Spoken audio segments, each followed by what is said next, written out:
네, 할렐루야 샬롬 하고 우리 인사합니다. 할렐루야 샬롬 샬롬 샬롬 샬롬 샬롬. 하나님 사랑합니다. 여러분 주 안에서 사랑합니다. 오늘 본문의 내용은 레위 자손들이 장막 봉사를 위하여 계수함을 받은 모습입니다.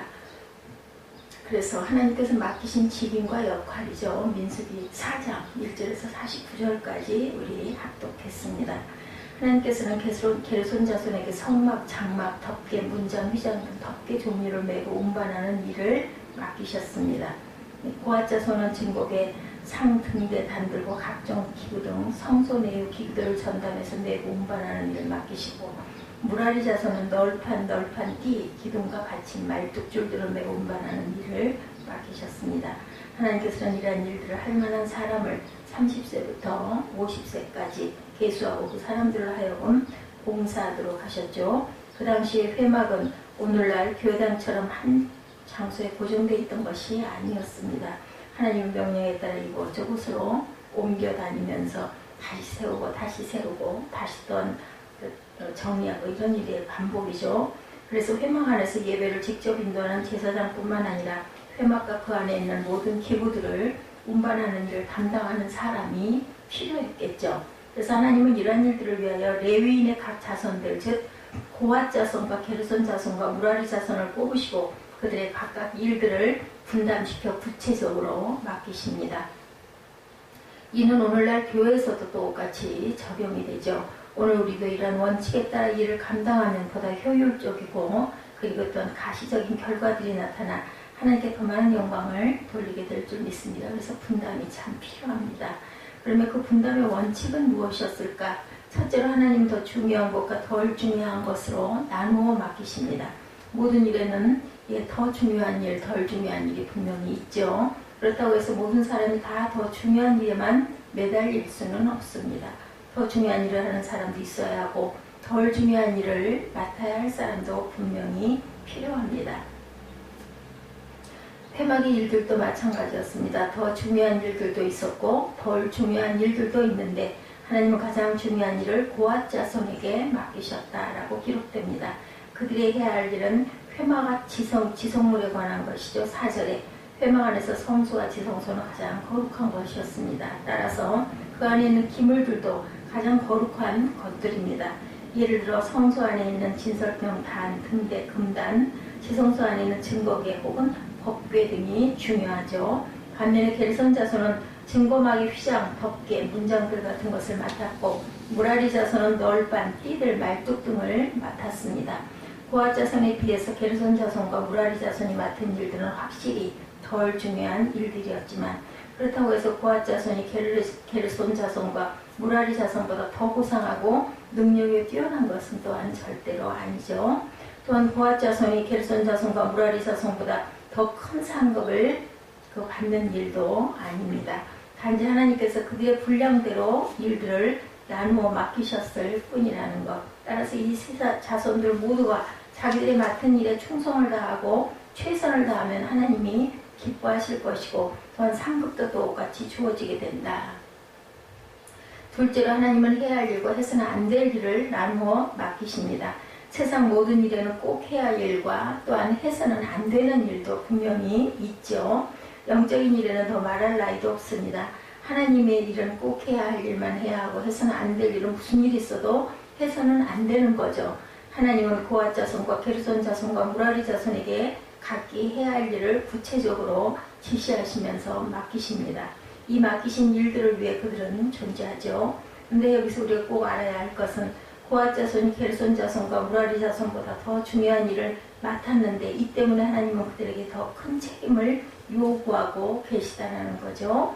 게르손 자손과 무라리 자손에게는 단지 그들이 해야 할 일만 지시하셨지만 고앗 자손에게는 그들이 해야 할 일뿐만 아니라 해서는 안 될 일도 지시하십니다. 성소와 지성소에 있는 지성물들이 얼마나 중요하고 거룩한지 하나님은 그것을 고앗 자손이 그냥 만질 수 없다고 하십니다. 먼저 아론의 아들 중에도 대를 이어 대제사장의 아들 엘르아살의 감독 아래 제사장들이 청색 보자기와 해달의 가죽으로 덮은 후에야 그것들을 움직일 수 있다고 하십니다. 15절에 보니 만일 청색 보자기와 해달의 가죽으로 덮지 않은 채 고앗 자손 이를 만지는 경우 죽을 것이다 이렇게 경고하죠. 사무엘하 6장을 보면 훗날에 우사라는 사람은 블레셋에게 빼앗긴 하나님의 법궤가 돌아올 때 소들이 띄므로 법궤가 흔들려 떨어지게 되자 얼른 그것을 붙잡다가 하나님의 진노로 그 곁에서 죽는 비극을 겪습니다. 참 허무하고 기가 막힌 일이죠. 떨어질까봐 흔들리니까 이렇게 붙드는 건데 순간적으로 붙들어는 건데 죽었습니다. 아마 많은 성도들이 이 말씀 저도 그랬습니다. 이해가 안 됩니다. 그럼 어떻게 해? 그 떨어지는 것보다는 붙잡는 게 낫지, 그죠? 저 같아서 얼른 이렇게 손이 갔을 것 같은데 하나님의 법궤가 흔들려 떨어지는 것을 붙잡은 우사가 왜 죽어야만 했을까? 그 일이 왜 하나님의 큰 진노를 살 만큼의 큰 죄였나? 그러나 말씀을 보면 이런 의문들이 풀리죠. 우사는 하나님의 명하신 대로 행하지 않았기 때문에 심판을 받았던 것이다. 그러므로 내 소견이 옳다고 다 선한 것이 아니라는 것도 또한 저희들이 생각해야 합니다. 내 생각이 괜찮다고 생각해 무조건 행사해서는 안 되죠. 하나님께서 에덴 동산 중앙에 있는 선악을 알게 하는 나무의 실과는 먹지 말라 하셨고 그리고 이것을 먹는 날에는 정령 죽으리라고 말씀하셨죠. 그러나 사단의 유혹으로 인해서 아담과 하와는 그것을 따먹고 말았고 그 결과로 인해 우리 인간에게 죽음이 찾아온 거죠. 진정한 의미에서 죽음이란 하나님에게서 분리되는 것을 말합니다.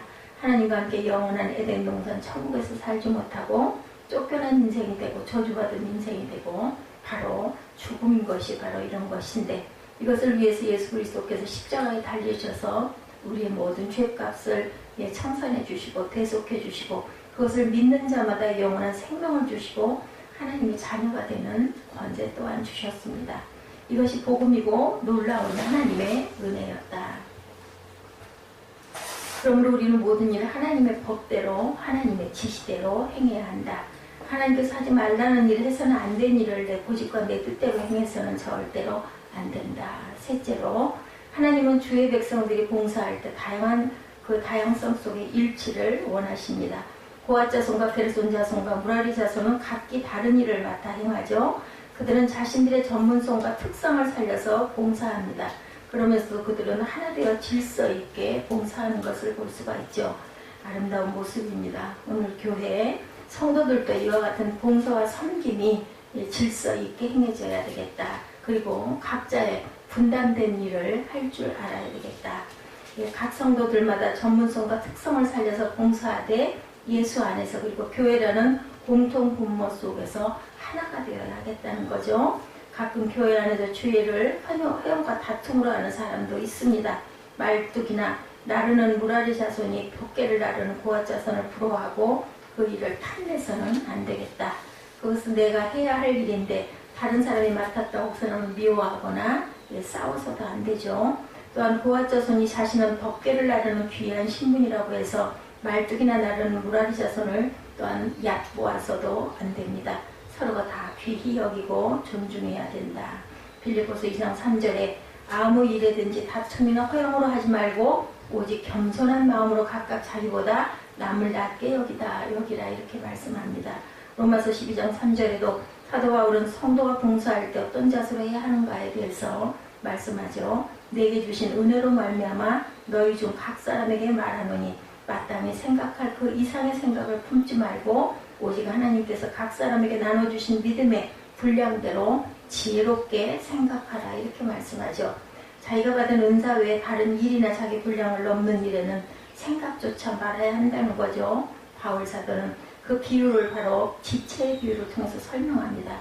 로마서 12장 4, 5절에 우리가 한 몸에 많은 지체를 가졌으나 모든 지체가 같은 직분을 가진 것이 아니니 이와 같이 우리 많은 사람이 그리스도 안에서 한 몸이 되어 서로 지체가 되었느니라 이렇게 증거합니다. 지체는 자기 나름대로의 존재의 목적이 있습니다. 손, 발, 눈, 코, 입 그렇죠. 각기 나름대로 해야 할 역할들이 다르다. 그 존재의 목적을 넘어서는 일을 해서는 안 된다는 거죠. 발가락이 눈이 하는 일이 좋아 보인다고 해서 눈에 하는 일을 할 수가 없죠. 반대로 눈은 발가락이 하는 일이 천하다고 또한 깔고 와서도 안 된다. 지체들은 서로서로 협력하고 한 몸을 이루어가야 되고 어떠한 지체도 없어서는 안 되죠. 요아지 우리 모두가 교회 안에서 지체의식을 가지고 그리스도의 몸을 세워가야 되겠다. 오늘 민수기 4장 레위인들이 일을 분담을 받는 내용들이 기록되어 있습니다. 레위 지파는 고핫 자손, 게르손 자손, 무라리 자손으로 구분되어 하나님은 이 일을 회막에서 하는 일을 분담을 시키시죠. 이들이 하는 일은 회막의 기구를 매는 힘든 일이었고 하나님은 단지 회막의 일을 효과적으로 하도록 하기 위해서 그들에게 일을 분담시키고 맡기신 것이 아니었고 보통 일을 분담할 때 불평하는 자가 생기기 마련인데 나는 왜 이런 어려운 일을 주느냐 아니면 나는 왜 이렇게 별 볼 일 없는 일만 맡기느냐 누구는 귀한 일을 하고 누구는 천한 일을 해야 하는 이런 불평을 늘어놓는 사람들이 있기 마련인데 똑같이 어깨에 회막의 기구를 매는 일이긴 하지만 누구는 무거운 것을 맬 수도 있고 누구는 가벼운 것을 맬 수도 있습니다. 또 누구는 증복에 상, 등대 같은 귀한 것을 맬 수도 있고 누구는 널판, 말뚝, 줄 같은 하찮은 것을 매느냐고 불평을 할 수도 있습니다. 물론 성막의 기구에 귀하고 천한 것이 있다는 것은 아닌데 그렇게 생각이 들죠. 마치 예배당의 감대상은 귀하고 의자 같은 것은 덜 귀하다는 생각을 가질 수 있는 것과도 비슷하죠. 이것이 바로 세상적인 사고를 버리지 못하고 하나님 일을 하겠다고 나선 사람들의 모습이다. 우리는 봉사 그러면 맨 먼저 떠오르는 것이 하나님의 영광을 위해서, 교회를 위해서 혹은 형제를 위해서 내가 헌신한다는 생각을 합니다. 누군가를 위해서 내 몸을 쓰고 돈을 쓰고 시간을 드리는 것을 봉사라고 생각을 하는데 봉사는 남을 위해서 내가 무언가를 하는 것이 맞죠. 하지만 이것은 세상 사람들이 생각하는 봉사다. 사람들은 이런 봉사를 하면서 스스로 또한 보람을 느끼기도 합니다. 그러나 오늘 우리는 레위인의 봉사를 깊은 시각으로 보아야겠습니다. 비록 그들이 남을 위해서 하는 것이고 남에게 베푸는 것이지만 봉사를 통해서 배우는 것은 먼저 본인 자신이라는 것. 하나님이 우리에게 봉사를 하라고 하신 것은 봉사를 통해서 내가 뭔가를 배우도록 하시는 훈련을 시키시는 거죠. 봉사를 하면서 내가 깨닫고 내가 배우는 것이기 때문에 엄밀히 따지자면 그것은 나를 위한 것이기도 하다. 그런데 그런 일을 통해서 깨달지 못하고 배우는 것이 없는 그런 봉사를 하니까 내가 남에게 베풀었다는 생각만 하게 되는 거죠. 그것은 자랑거리로 또한 여겨지게 되기도 합니다. 하나님은 레위인의 일을 위해서만 부르시지 않았고 하나님은 그들에게 맡겨진 일들을 감당하면서 뭔가를 배우고 그런 것이 이스라엘 백성에게 보여지기를 또한 원하셨다라는 것. 징표죠. 그러면 레위인은 무엇을 배워야 했을까? 그것은 바로 세상적인 사고방식을 살아가지 않는 것입니다. 우리는 세상을 바라보고 사는 것이 아니라 하나님을 바라보고 살도록 부르심을 받은 선택받은 사람들이라는 것. 그런 교육을 받기 위해서 레위인들은 각 지파에게 맡겨주신 일들, 장막을 짊어지고 법궤를 메고 줄을 메고 그렇게 봉사를 했습니다. 오늘날 교회에는 성도라고 하면서도 여전히 세상에서 벗어나지 못하고 살아가는 사람들이 있습니다. 반면에 진심으로 그리스도의 십자가를 바라보고 하나님을 섬기고자 애를 쓰며 사는 사람들도 있습니다. 그런 사람이 레위인을 하고 있는 거라는 것. 그렇지만 그렇다고 해서 하나님이 원하시는 레위인의 모습을 완벽하게 드러내 보일 수 있는 사람은 아무도 없다는 것.